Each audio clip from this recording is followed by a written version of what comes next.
Another Great Britain's Voice of London show on ALB UK television with me, Ian Pelham-Turner. And me, Helena Shard. Well, let's roll the titles and get on with the show. Well, today we start off with the growing news from Ukraine. And really, Boris Johnson this morning called a very early meeting of COBRA. This is our defence mechanism in Britain. And basically, they have now decided to pull further sanctions that was announced to the Houses of Parliament at lunchtime today as well. And this is really because Russia has been seen to really come back into the two enclaves in Ukraine itself at the moment, and is really seen to be right on the borders of actually invading the whole of Ukraine itself. Now, I'd like to say this afternoon, we have a lot of Ukrainians in Britain and a lot of Ukrainians in London as well. And really, Britain supports Ukrainians and their cause to be able to actually have their own identity, their own country, their own freedom. And we think this is very important as well. So this is a very troubling time, admittedly, at the moment, just to see what is going to be happening as well. So hopefully, really, democracy will actually stay its course, and the reality will be that in the future, we'll actually see the freedom and the peace for this country as well. But Helena, you've got much more, hopefully, happy news today. Well, happy-ish, but I have got news, and I think sometimes in sadness, we have to celebrate as well. So in this particular story. So lovely Jamal Edwards Mbe is somebody we have to celebrate. So further tributes have been pouring in memory of him. Such a lovely chap and full of humility. And I think for me, his passion to instill confidence in young people was astounding. And he's absolute gold dust. I'm very sad for his family, but as I say, we have to celebrate his life as well. I think the royals also have been sending in tributes. He worked closely with the Prince of Wales. He was an ambassador for the Prince's Trust, worked with lots of young people. As I said, his humility was huge, and there wasn't anybody who said a bad word against him, because he genuinely wanted to help everybody and for no self-gain. And said that he also said he wanted to almost be the Banksy of the music world. So he's brought the sound of London basically to the whole world, and he's given so many people platforms in the music industry, the likes of Jessie J, Jay-Z, Ed Sheeran, so many more people as well, Emily Sandé, I think. And I mean, it's just taken everybody's breath away, and I think everybody wants to continue all the good that he has achieved. As I say, he was the ambassador of the Prince's Trust. He also helped even launch a programme to discover and celebrate and support exceptional young people throughout the whole Commonwealth. He opened up charities and raised money to help young people. And almost foremost in his mind has also been a mental health ambassador. And I could go on, completely selfless and a visionary, and he'll be completely missed. But I know his legacy will live on. And I know that people have been gathering in Acton, where he grew up. I think maybe he still lived there as well. And I think one of the things, he always was very strong with his statements. And one thing that stands out, which is something that he said not so long ago, is the goal isn't to live forever. The goal is to make something that will. And I think that's just something really special that will carry on. So as sad as we are, we all need to keep his memory alive. And moving on to something which resonated with me, Brazil's president, Jair Bolsonaro, he mentioned not so long ago that COVID is like the rain. At some point, we will all get wet, which I think is very, very true. Her Majesty the Queen still has COVID. She is doing well, but she is slightly under the weather. But her keep calm and carry on continues. So she is doing light work, although some of her online audiences have been cancelled. She's still signing things and reading letters. Her little famous red box is still with her. And I have to say that the small things I discovered about the red box that I didn't realise is that although we know that she has somebody that puts all her messages and letters and everything in the box the night before, she also is kept in touch with Parliament, as she has somebody who writes a little amusing sketch that happens about everything that happens in Parliament each day. So it may say, you know, the Prime Minister looks a bit peaky today, and there's this whole running commentary. So she receives that. I didn't realise that. That's in her red box all the time. But she is carrying on. She also sent her warmest regards to the curlers. The curlers at the Olympics. So we've done really well. The women have won gold. The men's silver, but they've just landed back in the UK, and obviously they've done us proud in Beijing, which is lovely, and she sent her obviously her congratulations, so that's lovely. What we have to remember is Her Majesty is 96 in April, and I think everyone forgets this. Everyone talks about her looking a little bit frail, but she is 96, which is exceptional, and she's still keeping going. And I think one thing that made her smile, even though she caught COVID on Sunday, is that her horse won the races. So King Cardine won the races at Newbury, actually on the day that she got COVID. So at least there was a little bit of a smile on her face. I think the fact that she's carried on with her light work keeps her going.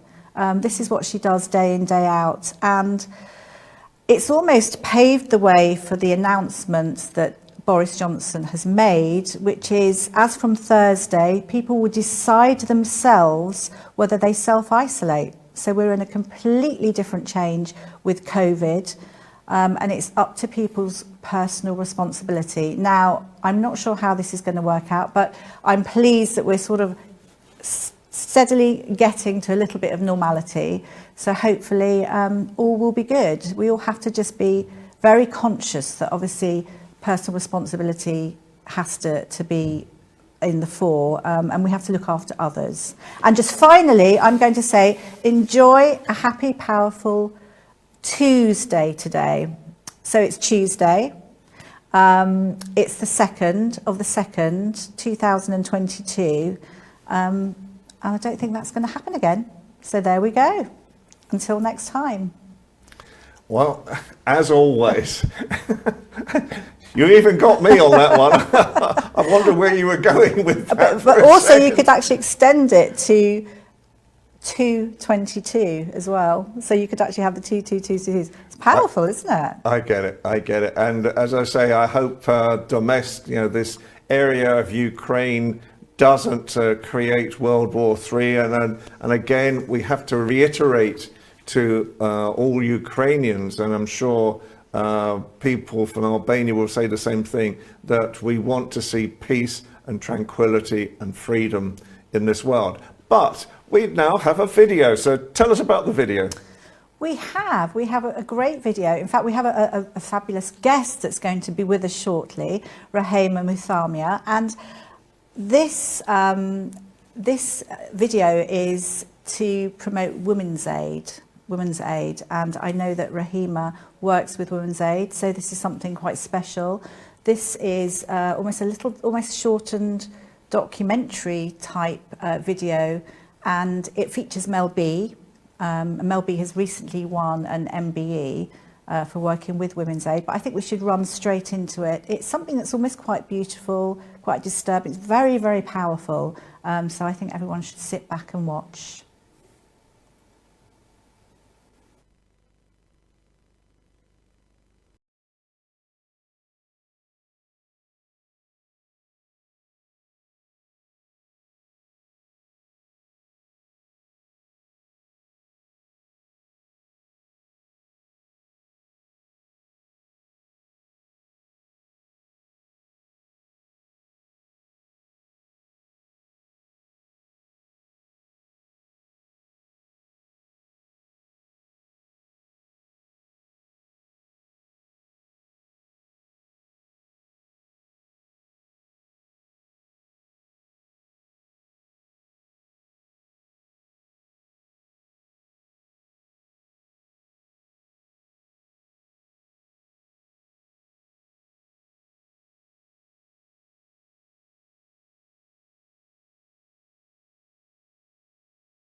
Well, wasn't that such a powerful video, I think, to start off with, and so brave of Mel B and all these women who face this terrible situation that is happening in Britain and across the world today. Absolutely, womensaid.org.uk, and it just goes to show how important Women's Aid is, and also how important it is to talk, you know, just to talk and share stories and work together. So yeah, very brave. And I was just sharing with our guest to come on that I remember Women's Aid when it first started. It started in Chiswick in London with a lady called Erin Pitsey, and it was the most incredible organisation. But it started in 1973. And isn't it a shame of Britain today that it is still going strong and still needing an organisation to support these women in 2022? Absolutely, but thank goodness for organisations like that. Absolutely. And you know, the charity fundraising side of things is so important when you really delve into it. But I'm sure Rahema has a lot to say. She's got a lot to share with us. So looking forward to her joining us. Absolutely. So now we're just going to take a very short break, and we're going to bring on the wonderful Miss England, and we're going to talk about all sorts of issues this afternoon. Stay tuned.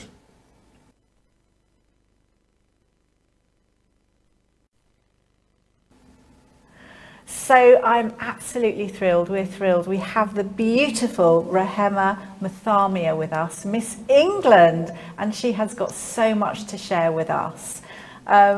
Welcome. Hello. Goodness me, you do look absolutely beautiful, but Thank there you is so more much. to you than just your looks. I know that. And I know that you have an affiliation with Women's Aid and other organisations as well.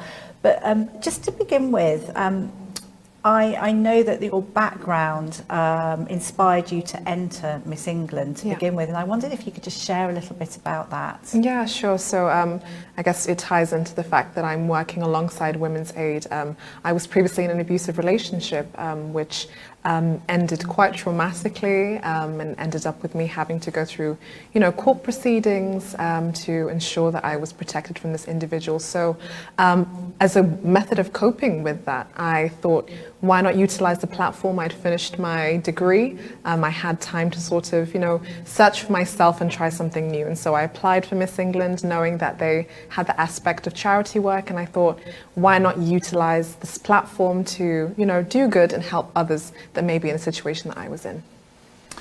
And I know your childhood part was in Kenya. How important was your childhood to create the woman you are today? Oh, huge. So my family are of Kenyan heritage. I was born and raised in England, but I lived in Kenya for about 4 or 5 years. I went to school there, and being in Kenya enabled me to, you know, learn about my family's culture, the food, our heritage, the dress, and really helped me be part of the diaspora, because I am British, but I am Kenyan. And so there's almost two worlds that you're not competing with, but having to manage at the same time. And so being able to learn more about my culture, really develop the person that I am today, and being able to, you know, be proud of being British, but of an African heritage. What do you think Kenyans have? What, you know, that it's you know, we work a lot with Albanians in Eastern Europe, for example, and they've got pride, they've got presence to them. Do you think it's the same from Kenya? And do you think it gave you that extra power to get through the situations that you faced? Oh, yes. So I think Kenyans are very strong individuals. I'm sure we can all say that across the board, but they're very sort of tenacious individuals that know how to overcome adversity, know how to go through situations and come out stronger. And I think, having seen that, I was raised by a single mother who was a teenager, and so I saw firsthand, you know, a woman that was so strong and able to sort of withstand her own and get through situations. And, you know, seeing that culture and the family dynamics that I have definitely helped me. I think it shapes who I am today. I wouldn't be the woman that I am if I wasn't proud of my heritage and if I wasn't proud of the family dynamics that I come from. Thank you. So it's really interesting. You're so eloquent as well. It's just so lovely to hear. It's very empowering. So thank you so much. Now there's a new category, Miss African Colours to Miss England. I'm not too sure about that, but can you share it with us? How important is that? Sure. So it's Miss All African Colours, and that was started back in 2020, following the uprise of Black Lives Matter movement, when George Floyd was unfortunately killed and a series of other, deaths in America. So the director of Miss England, Angie Beasley, she saw that, and alongside her friend of hers decided that it would be important to start a heat in the competition to have minority ethnic women. So it wasn't just women of African heritage. We had women from the Caribbean, from Asia, anyone that was, representative of minority ethnic group to come in and have the platform in Miss England, because England is diverse, seeing London in and of itself, people from all walks of life together. And so it was a beautiful thing to be able to enter the competition through a heat that represented and celebrated diversity. And I know with Angie Beasley and Miss England as well, they always want to create a level playing field for all women. Yeah. That's very, very important to them as well. What are your personal ambitions? Because I know you want to talk this afternoon about abuse to women and FGM as well. But apart from that, and obviously we will talk about that in a minute, but what are your personal ambitions as well? You're off to America, or Puerto Rico, Yes. I should say, before too long. And of course you're going to win. Well, fingers crossed. Try my best. England wins everything at the moment, for goodness sake. England wins everything at the moment. But what are your personal ambitions? Because I know I think, am I right in saying you work for the NHS or at the moment, or you work in North London? Slightly slimmer. So I'm currently working as a health technology consultant. Essentially what I do is I work with NHS trusts and private trusts to get them to move to electronic data patient records. How I got into that, I completed my degree, integrated master's degree in genetics, right in the midst of the pandemic. So that was something in and of itself. I didn't have a graduation. Hopefully I'll graduate this year. It's been about 2 years. But aside from Miss England, my own sort of ambitions, I'd love to get a PhD in the next coming years and maybe work in medical genetics. I'm really interested and passionate about that. So I know you had in your acceptance speech, and it's quite interesting because we were just talking about Miss England, that actually it was live, it was in person. Yeah. So if you could just share a little teensy bit about that, but also your acceptance speech and your wish to help people. Sure. So finally, it had been postponed a multitude of times due to the pandemic, but we eventually had the live final in August last year. That's when I won. And it was just such an incredible event. I'd gone through the process. It was about a year coming to it, from All African Colours, and it was all virtual, which was different to say the least. So it was nice to get together with all the women from across England together to celebrate the night. And to be honest, I really don't remember towards the end of the night. There was just so much going on. I just remember my name being called from the back, and it was just almost a whirlwind. I see the pictures and everything else is a phase. It's just a daze. But yeah, talking about the winning speech, my question towards the end was, what is it that's made you, an adversity that's made you who you are today? Something to that effect. And I spoke about my abuse. Not that it's something quite personal, but I felt that, this is the platform. I'm here to do charitable work and do good. And so I spoke about that. And I think this is an ideal time now to show another video that we've chosen that really is partly Miss England, is partly talking about FGM as well, and the abuse of women today. So let's see the video.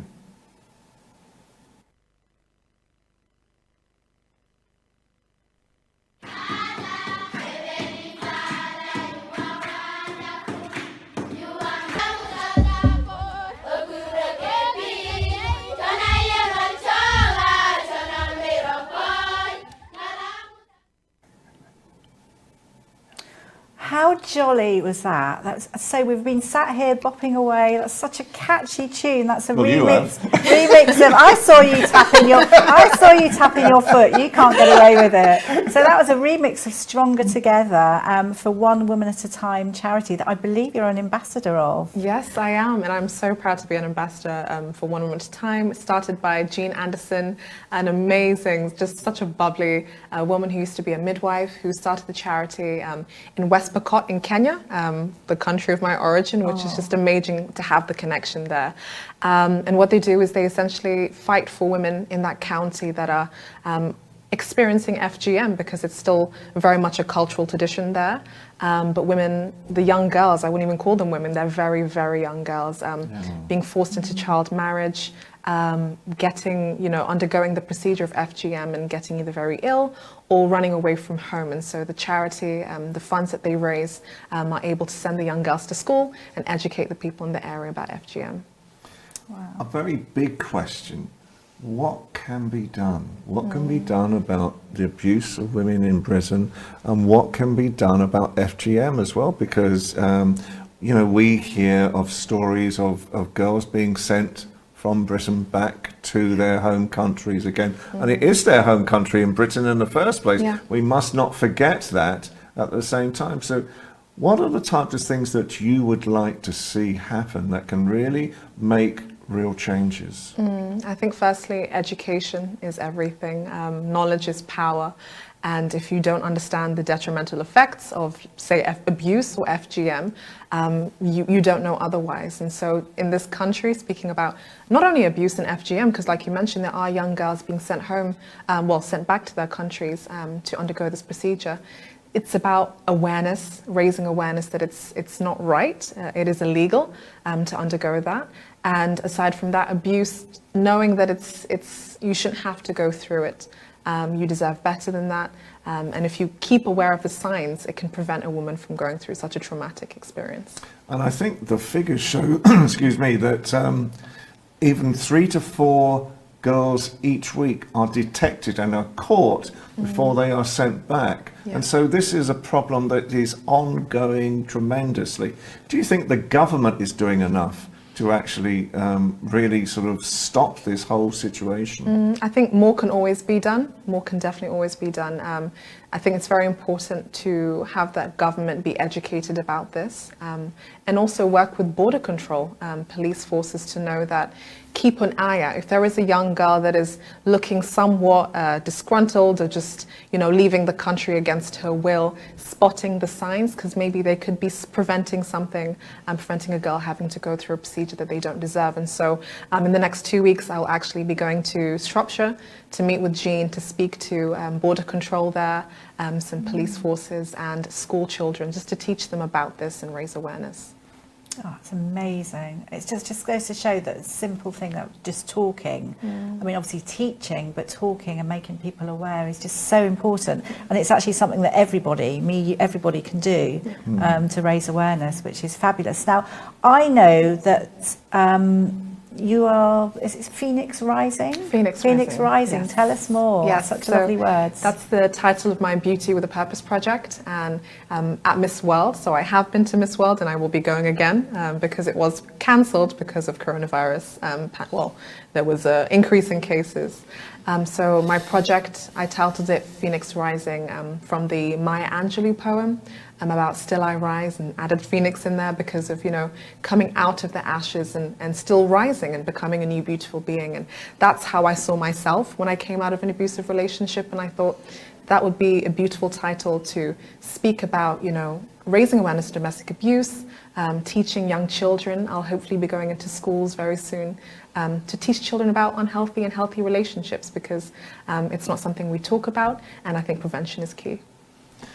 Now, I know the values of Miss England and the values of entrants that go into Miss England as well, but how do you perceive it? Because at one stage for a while there were all sorts of issues happening, that it was just a glorified beauty competition, but it's changed dramatically, I think, over the past few years, especially under Angie Beasley's control as well, that it's become a real opportunity for young women like yourself to shine. So how would you describe Miss England and the competition? Oh, I'd say it's a sisterhood. It's women from across England coming together to celebrate themselves. I say that my confidence has gone through the roof having gone through this. You learn skills that you can take into your career, into your personal life. It's not purely about the beauty aspect, but it's an experience that you can learn, grow from, meet amazing different women, and mainly because this is what Miss World is about, the Beauty with a Purpose ethos. It's charity work and finding a cause that you're passionate about, that you want to stand up for and speak out about. And so I think it has dramatically changed. It has evolved over many years from the beginning of beauty pageants in general. And I think now it's about having a well-rounded individual that has a cause they want to fight for.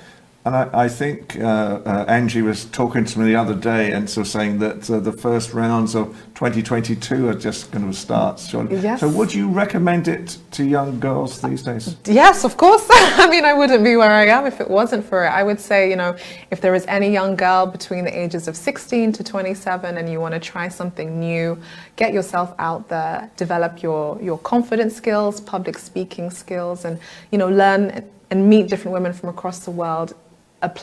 Definitely apply. Gosh, that's amazing. I'm sure everyone's now going to be enrolling quickly. We were talking earlier because I was interested in your crown and sash, and I thought that maybe you'd have to give it back and you pass it on, but you keep it, This is mine for good. The sash and this is what I know as of now. Things may change, but from what I know, this is all mine. It's quite heavy, so my head is, very much balanced and propped. It might drop any moment now, but I carry it in a nice little case, and I'm very proud to wear it and represent England. Amazing. And so Puerto Rico is where you're off to next. Yes. Do you know more about it? Can you share us any secrets or? I've been already. I went in November, so the original dates was from the end of November to the end of December, with the final happening on the 16th of December 2021. But unfortunately, there were an increase of cases amongst the group, and so they decided to cancel it, which I think was important. And so it's been rescheduled to the 16th of March, the day after my birthday. So let's see. No, I don't know if that's a good thing. Yeah, that's a good good luck charm. That's a good omen, yes. So yes, I'll be going in about 2.5 weeks to. I made it to the top 30 originally. I was one of 6 women to win the Beauty with a Purpose round, which I'm very proud of. And so there'll be 40 of us total going back to compete in the beautiful island of Puerto Rico. Okay, so how are you going to celebrate your birthday if you know the next day? I don't think I'm going to celebrate. There won't be any celebrating. There'll probably be a lot of hair preparations, makeup and dress. No drink. No drink. Nothing. No alcohol. Just a lot of green tea to calm my nerves. Yeah. Do you hear that, Angie? She's saying it to you now. Celebrations when you're out there. Exactly. Celebrations when you're out there. And the future. Yeah. What would you like to be doing in the future? I know you're wanting to be talking about issues and use the title well, but what's in the next 5 years for Miss England? Wow, I like that question. I haven't had that one. Next 5 years, I'd love to try more experiences. If that means I enter into the entertainment world, I'd love to get into that. I definitely want to continue with my charity work. I think I have found my life's purpose in that, and it may sound, cliche, but I genuinely believe that, I went through experiences so that I can come through and help other people, and just continue to enjoy life. I think I'm quite open to what happens, settle down in the next few years. I'll be over 30 in 5 years, so, have some kids. I'm 70. Have some kids, settle down. I'm still going strong. Over 30 is good. I'm keeping quiet. Yeah. I'm not over 70. No, you're not over 70. I wasn't saying you were. I know. You look amazing. Well, thank you. Well, I'm just curious because you said about more experiences, which was interesting. But I know that you have been doing charity work, haven't you? And you've done some quite exciting things. You do bungee jump and things like that. I did do. Oh gosh, I did a bungee jump. I shake just at the thought of it. I did it last summer again for Women's Aid, and it was an incredible experience. Will I do it again for charity? Possibly. But it was amazing, and I carried out a 37-kilometer walk just to represent the 37 women that unfortunately in a year will have died at the hands of a partner. So yeah, I'm hoping to continue doing more fundraising in the near future. Gosh. Well, you're Amazing. an amazing example of womanhood, first of all, and such a charming person to have. And we were so Very good. pleased when we heard you were Able to coming meet us. I know on. you're Thanks for beautiful having inside me. and out. Thank you. Well, please do carry on. I know you will with your good work. We're thrilled, aren't we? Thrilled to have Absolutely. you with us. So Thanks thank for you having me. so much for coming on today. Thank you. And you really, I think, lifted again, really the whole situation as regards abuse to women and to FGM as well. And long may it continue. And we will obviously try and monitor what you're doing as well at the moment and try and help wherever we can as well. Thank you so So much. thank you for Thank your you. time today. Thank you. Wasn't that good? Wasn't it good? Very good show. Brilliant show, actually. Really enjoyable. Absolutely. And it's always so lovely to be able to put such good things on the platform to get things out there even more. I think so. I think so. Yeah, I really enjoyed that. So, but time is against us, so I'm It afraid is. it's another. Thank you so much, first of all, to our wonderful guest today. Helen and I have really enjoyed it. So it's the end of the show for today of the Great Britain Voice of London show on ALB UK television. So it's goodbye from me. And goodbye from me. And I'm sure Rahema is going to be back and join us soon. I have a feeling. Absolutely. Take care. Stay tuned.